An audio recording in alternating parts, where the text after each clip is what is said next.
qui succédera à Diane Lair, Miss Île-de-France 2021, devenue Miss France 2022. Elles seront 30 candidates le samedi 17 décembre à prétendre à la couronne de 93e Miss France, en direct de des halls et devant les millions de téléspectateurs de TF1. Mais la scène, les jolies robes et les sourires éclatants ne doivent pas cacher le parcours du combattant qu'ont dû affronter les candidates depuis plusieurs mois. Le règlement oblige en effet les Miss à se plier à de nombreuses dispositions, dont certaines sont éliminatoires. Si le protocole était très strict, ce dernier se veut plus moderne et plus souple pour cette édition 2023. Aujourd'hui, il n'y a plus de limite d'âge pour être candidate. Un choix sur lequel est revenue Alexia Laroche-Joubert dans les colonnes de Gala, le 23 juin dernier. On peut être belle à n'importe quel âge, même si je sais que certains comités locaux ont maintenu cette limite à moins de 24 ans. Et si est-il leur droit, a-t-elle estimé. Seul le critère de la taille reste inchangé. En effet, les prétendantes au titre doivent mesurer, au moins, 1,70 m sans talons.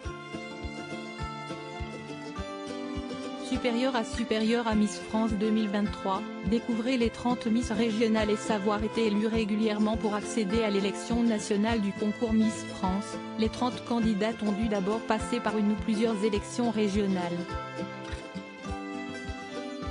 Par ailleurs, le règlement prévoit que les candidates ne doivent pas avoir participé à un concours contraire aux valeurs de Miss France ou portant atteinte à l'image ou à la marque Miss France.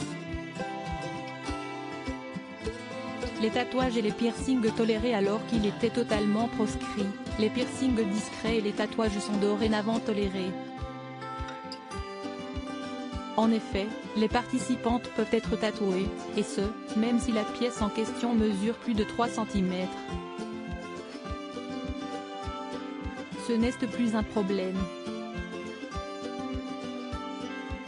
Il existe des techniques très efficaces pour les masquer si les candidates le souhaitent ou si le port des robes le nécessite, a ajouté Alexia Laroche-Joubert qui se veut progressiste et faire d'autant plus preuve d'ouverture d'esprit. Preuve en est, la Miss Nord-Pas-de-Calais Agathe Coé et la Miss Languedoc Cameron Vallière ont toutes les deux un tatouage. Chirurgie esthétique interdite. Concernant la chirurgie esthétique, le protocole est strict et très précis.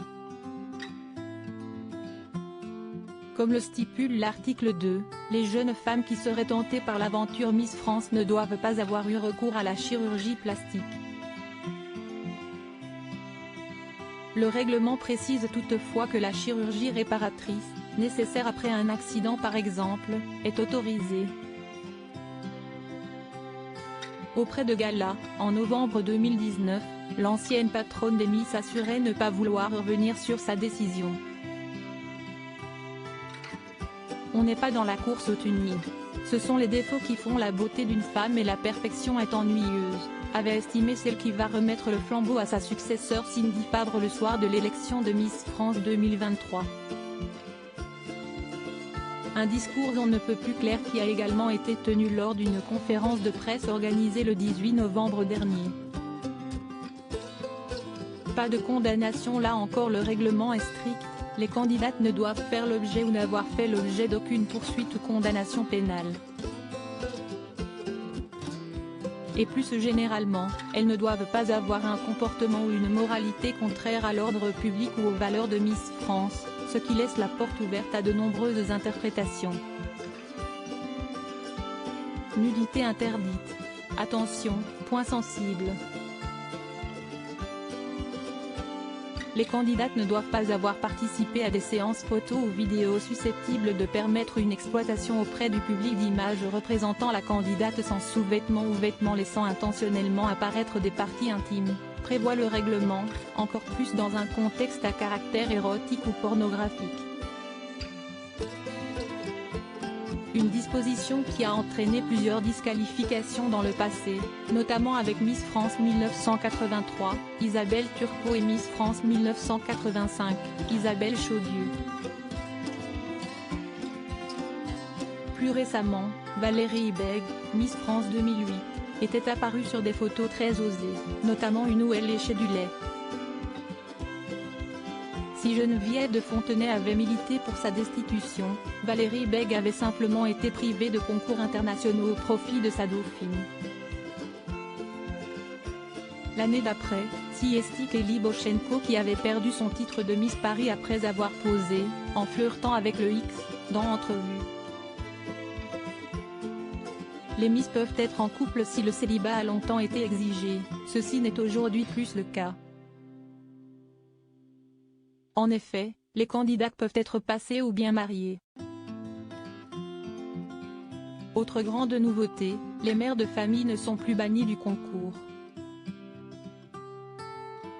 Un changement sur lequel Alexia Laroche-Joubert s'est longuement penchée avant de prendre sa décision.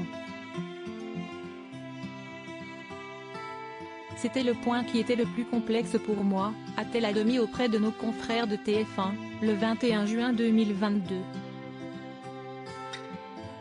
Pas de propagande ni politique, ni religion. Les Miss ne doivent pas utiliser leur titre ou leur cadeau à des fins de propagande ou militantisme politique, idéologique ou religieux. Et ne doivent pas tenir en public, même sur un mode ironique et au second degré, des propos racistes ou discriminatoires de quelque nature que ce soit. Pas d'alcool ou tabac en public lors de l'élection nationale, les Miss ne doivent pas consommer en public de l'alcool ou des substances prohibées ni faire l'apologie de ces produits. Par ailleurs, elles ne doivent pas être vues en train de fumer en public. Pas de propos dérangeants ni de violence. Suite logique du règlement, les candidates ne doivent pas prononcer des injures ou des propos portant atteinte à l'honneur ou à la considération tant des autres candidates que de quiconque, ni de tenir des propos qui pourraient être considérés comme incitant à la haine ou à la violence. Et ne doivent pas exercer une quelconque forme de violence, d'intimidation ou de harcèlement à l'égard des autres candidates ou des membres du jury de sélection. Attention, disqualification. Si les critères précédents ne sont pas respectés, le règlement prévoit de nombreux cas de disqualification. Avec une conséquence lourde pour la nouvelle Miss France, si elle est destituée ou elle renonce à son titre, elle sera tenue de rendre toutes les dotations reçues dans le cadre de l'élection. À savoir, sa couronne sertie de rubis, une voiture électrique, 10 montres, 2 lignes de bagages, des robes, un voyage à Tahiti, etc. Crédit photo, Laurent du TF1 Sipa.